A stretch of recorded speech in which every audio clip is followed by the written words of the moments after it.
Bonjour à toutes et à tous. Alors dans ce petit tuto, je vais vous montrer comment réaliser ce masque. Ce masque a été développé pour le personnel hospitalier du CHU de Grenoble à la base, je pense. Et il a été réalisé par Craft Passion. Je vous mettrai le lien du patron dans la description. Alors, pourquoi j'ai choisi ce type de masque-là? Il est ultra pratique, il est ultra couvrant. Vous voyez, ça va vraiment couvrir jusqu'en dessous du menton, jusqu'à la ligne du cou. Alors moi, j'ai un peu adapté le tutoriel par rapport à ce qu'on peut voir. Donc les masques, en fait, ils les réalisent, ils les attachent derrière les oreilles. Donc moi, j'ai tout simplement ici modifié. J'ai passé 2 élastiques comme ceci, que vous pourrez mettre donc tous les deux à l'arrière de la tête, vers le bas de la tête, ou alors un élastique en bas et l'autre en haut de la tête. Et ça évitera comme ça, vous le mettez de la façon la plus confortable. Ça évitera qu'il glisse. Alors ici je vous en montre un autre que j'ai réalisé. J'en ai encore quelques autres que je mettrai certainement en photo dans le tutoriel. Même chose ici, donc je l'ai relié par 2 élastiques, mais vous pourriez très bien, pour avoir quelque chose toujours un peu plus esthétique, même si le but, ok, n'est pas que ce soit esthétique, mais voilà, si vous voulez quand même que ce soit plus sympa, ne serait-ce même que pour l'utiliser par la suite, ici vous pouvez remplacer l'élastique par un ruban que vous allez nouer derrière la tête tout simplement. Donc voilà. Alors, pour commencer, donc vous allez vous diriger vers et imprimer si possible. Sinon, vous serez obligé de le redessiner. Imprimer donc le patron, dont je vous mettrai le lien dans la description. Alors, la première fois que j'ai imprimé, c'est cette feuille-ci qui est sortie. Alors ici, vous avez une petite échelle. Hop, je vais quand même zoomer. Vous avez une petite échelle quand vous l'imprimez. Ici, vous voyez donc une barre qui doit normalement représenter 5 cm. Donc la première fois que je l'ai imprimé, j'ai fait comme ceci. Alors on voit qu'on a 3,3 mm, donc l'échelle de ce document-ci n'est pas du tout bonne. Donc ensuite, je l'ai réimprimé comme ceci. Au niveau de l'impression, j'ai été dans Zoom et j'ai fait 150%. Et coup de bol, c'était bon directement. Donc en imprimant ici en 150%, vous voyez ici que de là à là, j'ai effectivement bien 5 cm. Donc ça correspond à l'échelle qui est représentée ici. Ça veut dire que ce patron-là, comme ça, est en taille réelle.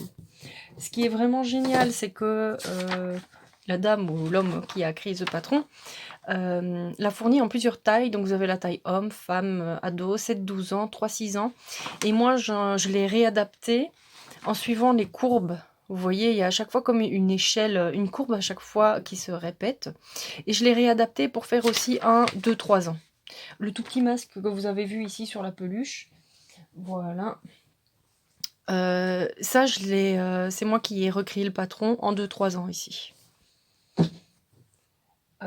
Plus petit, je ne ferai pas. De toute façon, on va pas mettre un masque plus petit sur un bébé. Il faut que l'enfant puisse s'exprimer, dire si ça l'embête. Il faut qu'il puisse retirer le masque lui-même. Voilà, parce que pour éviter tout risque d'étouffement. Donc voilà, je l'ai légèrement réduit. Et alors, c'est bon pour 2-3 ans. Ou un enfant qui aura un visage tout petit. Genre 4-5 ans, mais avec un petit visage. Alors à ce moment-là, hop, j'ai retracé cette ligne-ci en suivant plus ou moins la courbe, l'échelle des précédents. Enfin bon, vous avez compris quoi. Voilà.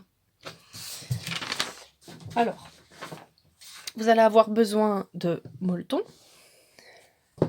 et de 2 types de coton, enfin, soit unis, vous choisissez ce que vous voulez, vous pouvez récupérer des vieux rideaux en coton, des vieux essuies, que sais-je, vous pouvez tout récupérer. Et pour le molleton, si vous n'en avez pas aussi, vous pouvez éventuellement récupérer peut-être une vieille couverture en polaire que vous n'utilisez plus. Voilà. C'est vraiment pour avoir quelque chose qui va faire office de filtre. Ici, comme vous voyez, j'ai été reproduire le patron. Donc, j'ai démarré de cette feuille-ci. Et j'ai été découper mes patrons en différentes tailles, parce que j'en ai fait pour tout le monde dans la famille. Donc là, vous avez la taille homme, puis femme et ado, 7-12, 3-6 ans, et le petit que j'ai recréé en 2-3. Voilà. Alors, moi ici, je vais travailler sur celui-ci. Je l'ai déjà reproduit sur du molleton. comme ceci, et vous allez mettre 2 couches de molleton superposées, comme ça vous découpez tout en un seul passage.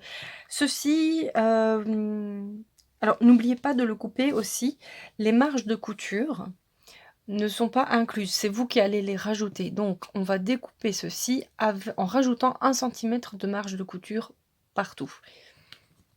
Alors, pour rajouter les marges de couture, soit vous vous aidez d'une réglette. Moi ici j'ai un petit outil avec voilà, donc des marges déjà précalculées, mais en fait en général là c'est quelque chose d'approximatif. Voilà, vous pourriez très bien faire ça, mais si vous n'avez pas ça, c'est pas grave. Et d'ailleurs moi je le fais à main levée, je trace comme ça, je fais plus ou moins 1 centimètre partout. Voilà, vous retracez la courbe.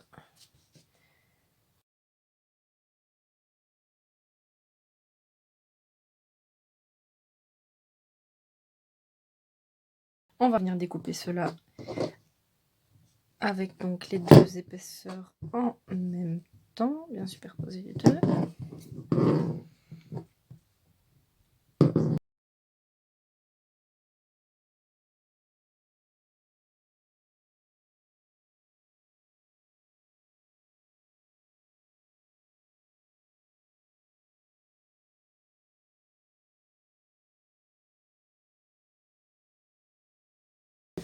Et voilà, de coupe dans le molleton. Après, on va déterminer quel tissu on va choisir pour l'extérieur ou l'intérieur. Sur un des deux, on va légèrement modifier le patron, mais pas de panique, un truc vraiment très simple pour pouvoir passer l'élastique ou le ruban que vous voudriez mettre. Alors, moi, je préférerais que ce côté-là soit à l'extérieur et que celui-ci revienne un petit peu par devant au niveau... Hop, voilà. Que les petits carrés mauves reviennent comme ça par devant, le côté extérieur qui sera celui-ci. Donc, dans le carré mauve, qui est donc l'intérieur, je vais venir couper et modifier légèrement le patron.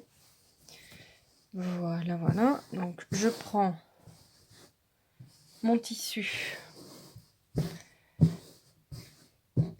Vous avez vu ici, j'ai mis 2 épaisseurs de tissu superposées, comme ça. Je vais venir tracer mon patron comme ça ou comme ça, n'a pas d'importance, tant que vous avez vos 2 épaisseurs de tissu superposées, pour les couper en même temps. Je préfère couper en même temps, comme ça ils correspondent vraiment l'un à l'autre et il n'y a pas d'erreur de correspondance entre les deux. Oui, donc celui-ci, on va légèrement modifier le gabarit. Je vais ajouter ici au bout 2,5 cm de tissu, qui feront donc 3,5 cm avec la marge de couture. Donc, je fais grosso modo, ici je mets mon repère 4 cm. Voilà, comme ça je sais que j'ai assez. Je viens tracer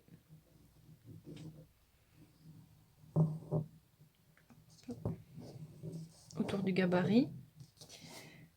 Alors, ne faites pas ça avec un bic classique. Ici, j'utilise un stylo magique. Un truc que j'adore vraiment, qui me sert mais tout le temps, tout le temps.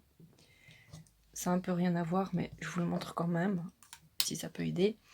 C'est le Pilote Friction Ball. En fait, vous voyez, c'est les stylos avec l'encre effaçable. Ici, normalement, vous effacez quand vous écrivez sur du papier, ça s'efface.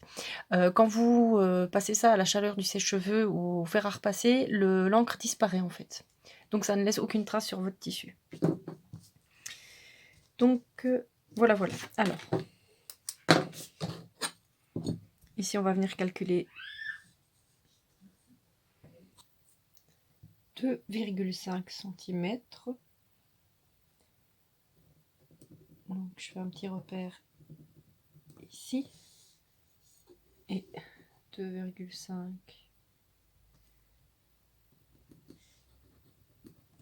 ici, plus 1 là, Voilà. Et voilà.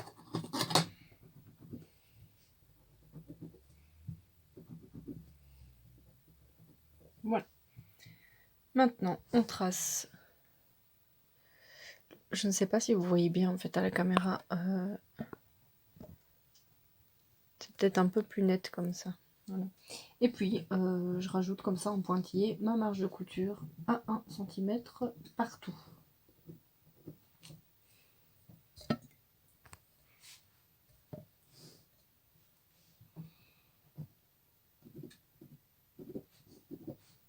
Même ici sur la partie qu'on a rajoutée.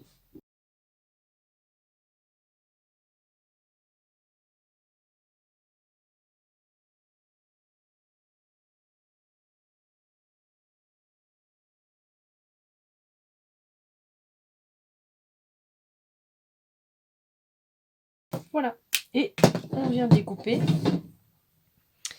Alors, je ne vais pas découper avec le ciseau classique ici, je vais découper avec le ciseau cranteur. C'est mieux car ce tissu est un tissu qui a tendance à s'effilocher. Et quand vous utilisez le ciseau cranteur, ça ralentit vraiment l'effilochement des tissus. Si vous n'avez pas ça, c'est pas bien grave. De toute façon, on va sécuriser les coutures. Et puis ça durera le temps que ça durera. Donc, voilà. Je prends bien les deux tissus en même temps. Je les maintiens. Éviter que ça bouge.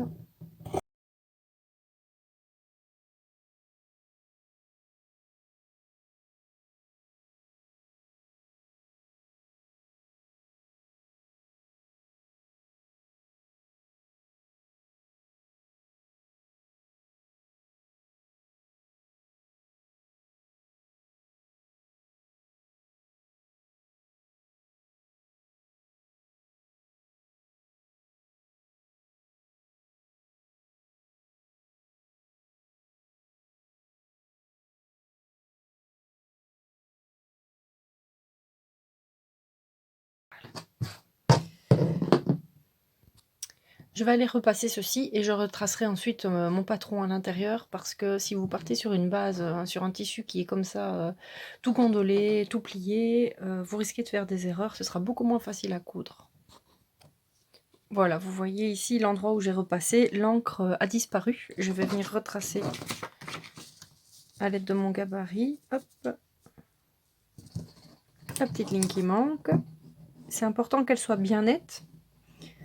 Parce que c'est vraiment ça qui va déterminer ensuite quand vous allez coudre. Il faudra bien suivre la ligne et c'est là que vous allez avoir une couture bien arrondie sans défaut. Donc voilà, il faut qu'elle soit bien visible. Hop. Maintenant on va passer à la couleur externe.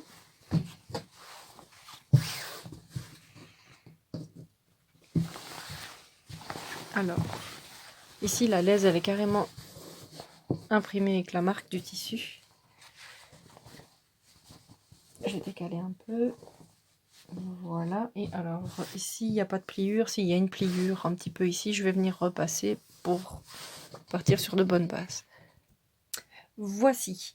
Petite parenthèse, si jamais vous décidez de commander des tissus sur internet, donc des tissus comme ceci, entiers, neufs, sur lesquels travailler, n'oubliez surtout pas, si c'est du coton, de le laver avant. Parce que quand vous ne lavez pas les tissus sur lesquels vous travaillez, ensuite quand vous allez les laver, ils vont rétrécir, le tissu va bouger, va rétrécir et vous allez perdre 20% de la masse. Alors imaginez ce que ça peut faire sur une... enfin jusqu'à 20% on va dire. Ce que ça peut faire sur une couture, bah, tout simplement, en fait, vous allez obtenir une couture après toute froissée. Vous allez peut-être avoir un tissu qui aura rétréci plus que l'autre. Et en fait, ça va complètement gâcher tout votre travail. Voilà, c'était la petite parenthèse. Alors, je vais prendre vraiment au bord parce que je suis une radine. Donc, je me mets vraiment tout au bord du tissu. Et ici, je ne rajoute rien ici à l'extérieur. Juste le petit centimètre. Je prévois mon centimètre de marge de couture. Je trace ici autour du patron. Alors, évidemment, toujours le tissu, voilà, dans le sens de la laisse, l'un sur l'autre. Hein. N'oubliez pas. Hein. Parce qu'en fait, si vous coupez comment dire? Si vous coupez dans un seul à la fois, vous devez faire attention. Imaginons, hop, imaginons que ceci, on ne le prend pas. Il n'y a que ce tissu-ci. Vous allez découper comme ça. Après, vous allez vous dire, tiens, je vais découper une deuxième pièce. Je la découpe comme ça. Non, ça, il ne faut pas faire. Là, vous la découpez comme ça. Si vous le faites sur le même morceau de tissu, sans l'avoir plié, vous devez retourner le gabarit. Hop, et comme ça, vous couperez le tissu dans l'autre sens. Là, le fait de faire les deux en même temps, vous en avez un qui est coupé dans le bon sens et un qui est coupé dans l'autre sens. Et c'est exactement ça qu'on veut.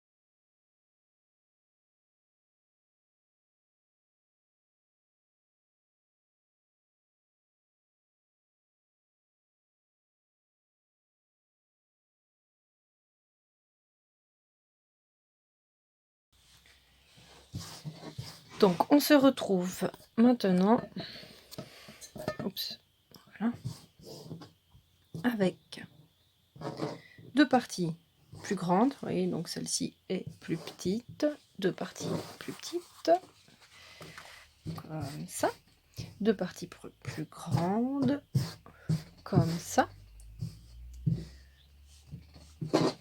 et le molleton.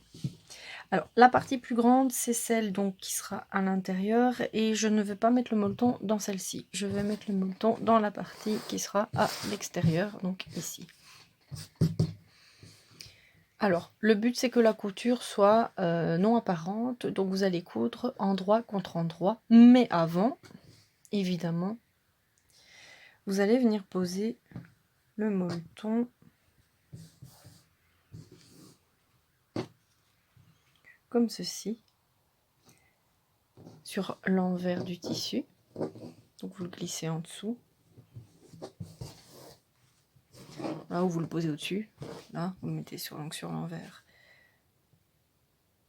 L'envers. Hop.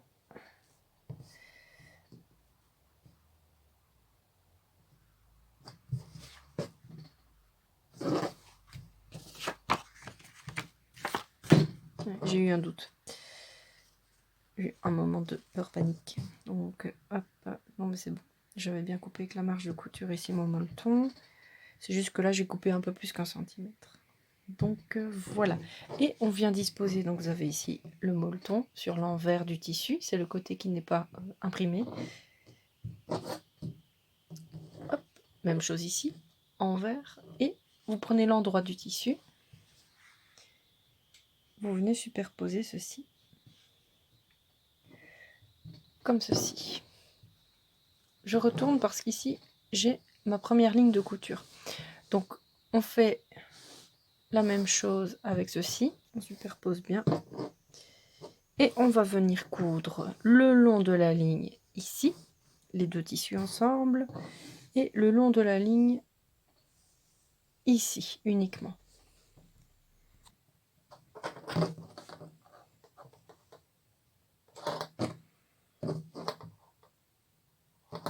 Et voilà, c'est parti. En plein sur la ligne dans ce cas-ci. Voilà.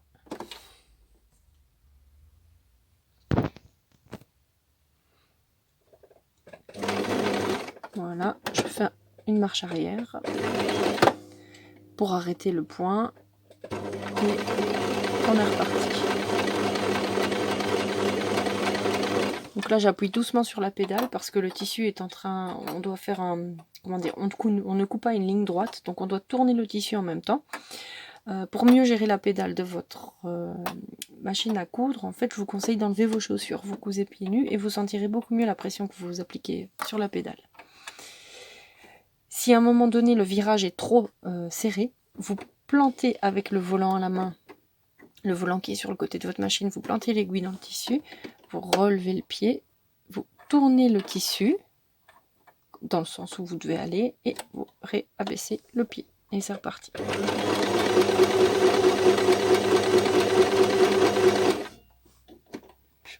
Hop.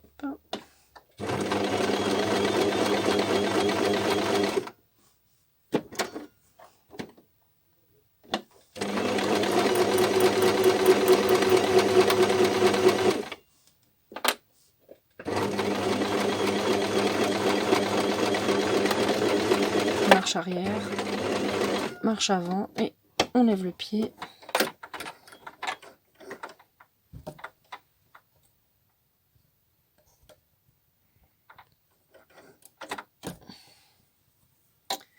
Voilà.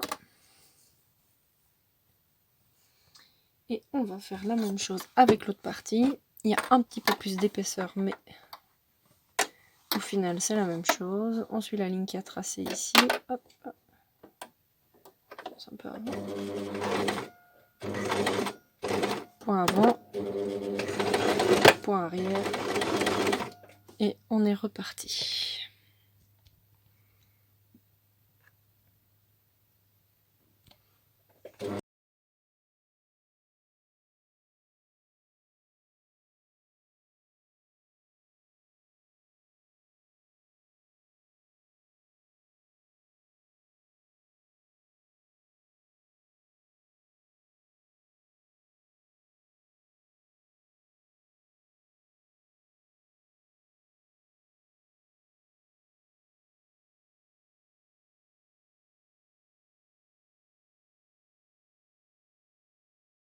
De partout. Donc voilà, j'ai coupé les fils qui dépassent. Ici, on va venir ouvrir la couture. Ça veut dire quoi? On va venir en fait repasser en écrasant les deux côtés ici et de façon à ce que les deux marges de couture viennent s'écraser ici sur le molleton. Je vous montre. Alors ici, comme c'est une couture qui tourne, je vais m'aider du coin de la planche à repasser. Je l'ouvre comme ça sur le bord et je viens comme ça repasser, écraser la couture vers l'extérieur.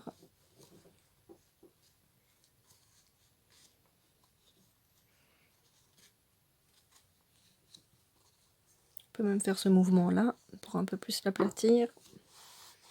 J'inverse le travail et voilà, c'est reparti comme ça.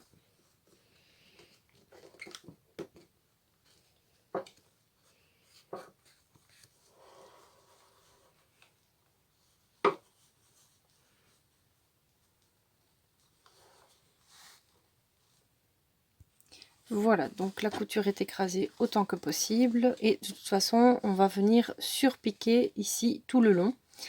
Alors vous venez couper comme ça à intervalles réguliers. Plus vous avez un arrondi prononcé et plus vous allez couper des petites entailles ici sur le petit bout de tissu qui dépasse. Voilà, donc on fait comme ça. Surtout on fait attention de ne pas venir couper la ligne de couture qu'on vient de faire, ce serait dommage. Hop, voilà.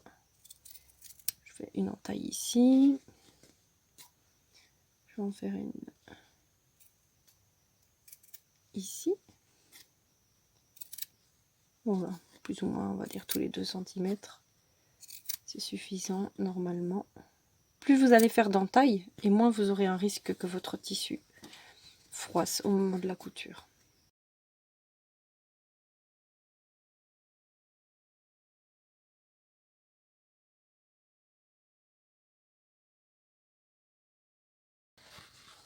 Donc, je vais dégager ceci de ma machine à coudre parce que là on va passer à la couture la plus difficile.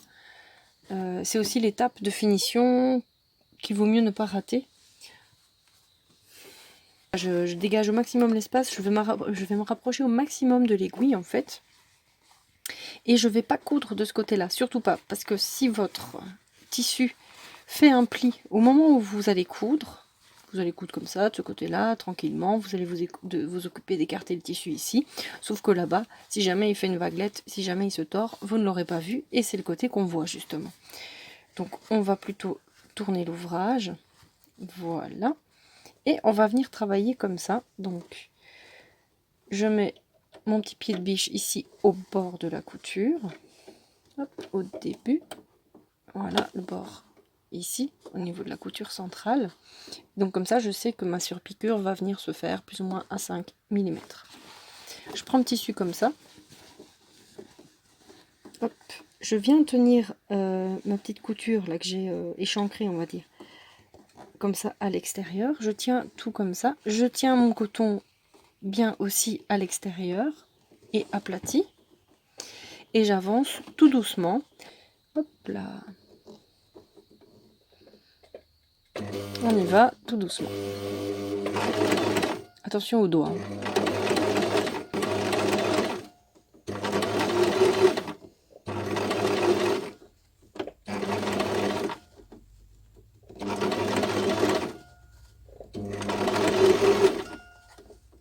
Attention, la courbe se resserre. Je vérifie régulièrement que tout est bien ici vers l'extérieur. Parce que là, par exemple, voilà. Ça permettra en fait, cette surpiqûre va permettre de solidifier l'ouvrage et de ranger justement l'excédent de couture vers l'extérieur. C'est important de bien le faire.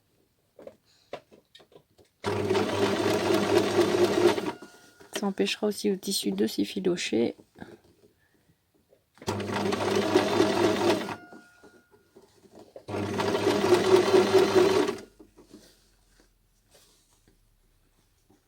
Ah bah voilà, là il est parti de ce côté-là. Alors, mon aiguille plantée, je lève le pied de biche, je vais regarder pour voir s'il est encore temps de le mettre par ici. Ça va, ça n'a pas pris dans l'aiguille, il est encore temps. Hop, parfait.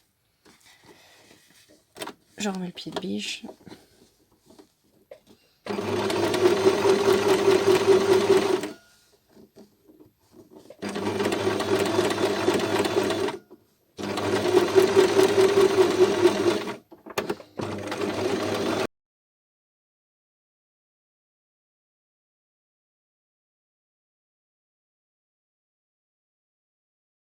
Donc je tourne l'ouvrage dans l'autre sens. Il était comme ça, je passe comme ça, comme j'ai l'habitude en fait d'avoir toujours le pied de biche de ce côté-là du tissu, je ne change pas mes habitudes, je repars sur quelque chose que je connais.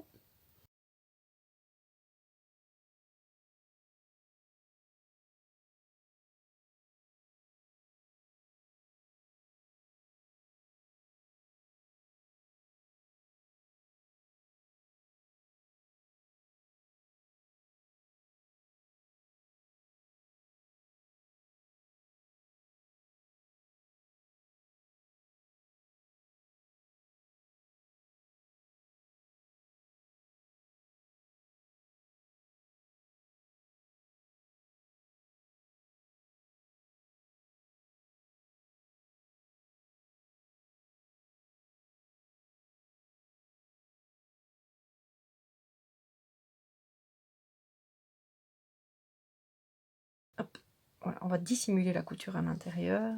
Hop, voilà, on fait correspondre ici.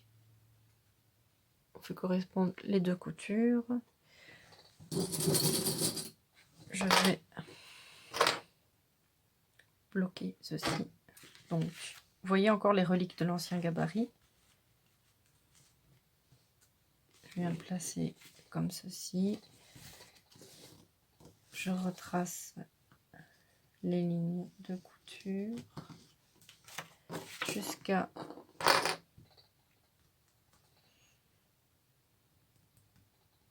là.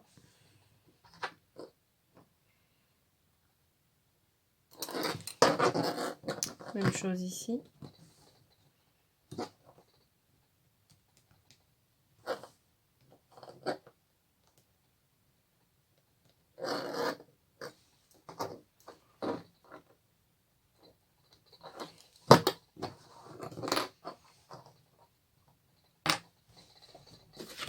Je prends le gabarit, je le place ici sur le repère là, là sur le repère là, et ça me permettra d'avoir un schéma de continuité, savoir exactement où je vais venir placer mon aiguille pour être sûr que les coutures soient symétriques des deux côtés.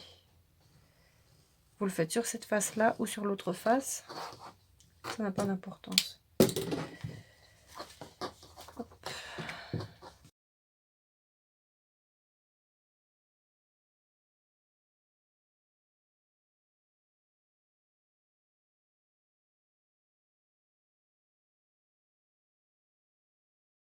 Et maintenant, nous allons coudre, où j'ai retracé mes repères sur cette ligne-ci. On peut même coudre de là à là, ceci, et cette ligne-ci.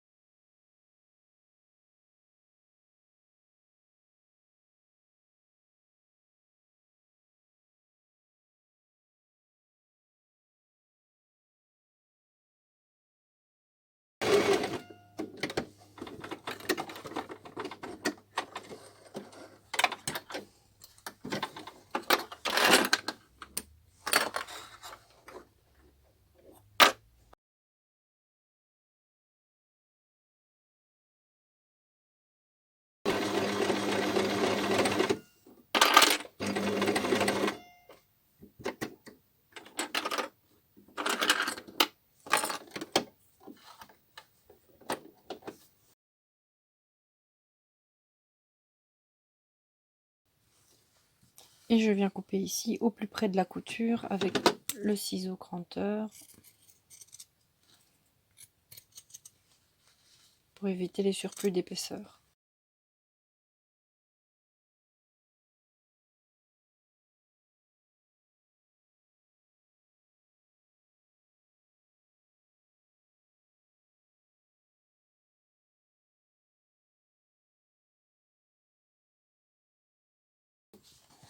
Ici, je retourne l'ouvrage.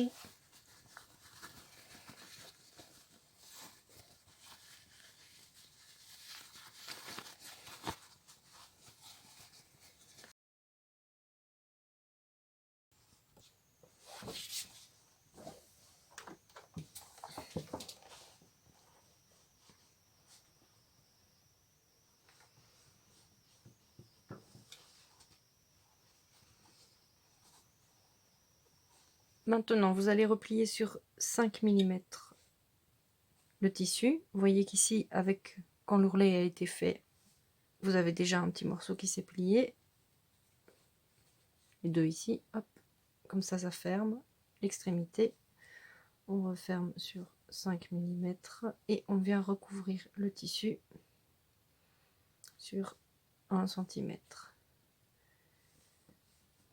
On repasse.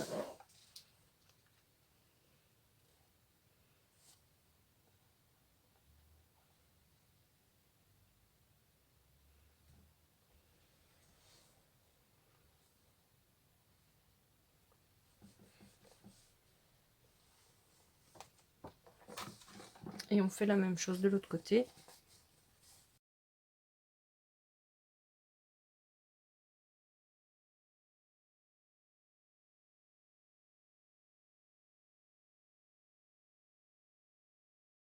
Voilà, donc on positionne l'extérieur du pied de biche sur le bord du tissu ici.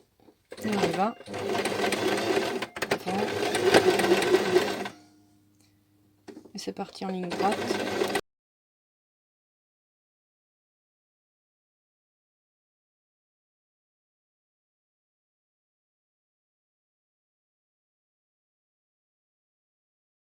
On va faire encore une petite couture ici, vraiment au bord du tissu.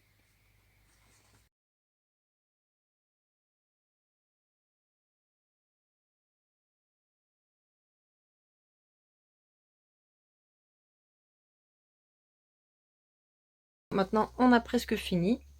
Il n'y a plus qu'à poser soit un élastique, soit un ruban, si on veut que ce soit un peu plus joli, un système de scratch, tout ce que vous voulez.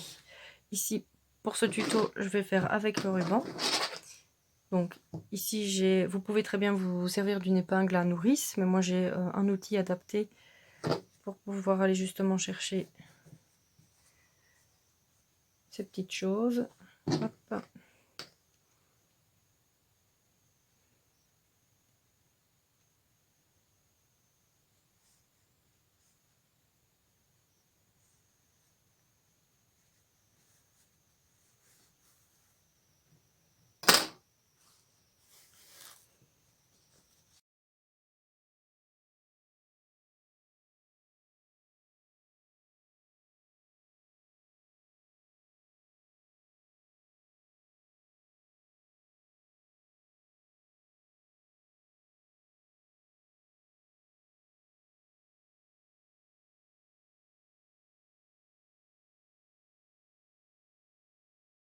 Si vous utilisez, ou si vous voulez placer plutôt un élastique, donc vous le faites passer exactement de la même façon que j'ai fait passer le ruban ici.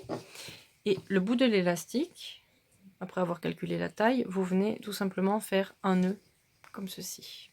Voilà, je vous montre. Ensuite, le nœud, vous pouvez le cacher ici dans la couture. Ici, il est caché. Hop, voilà, ici. Je suis tout simplement venue le cacher ici à l'intérieur. Voilà. Je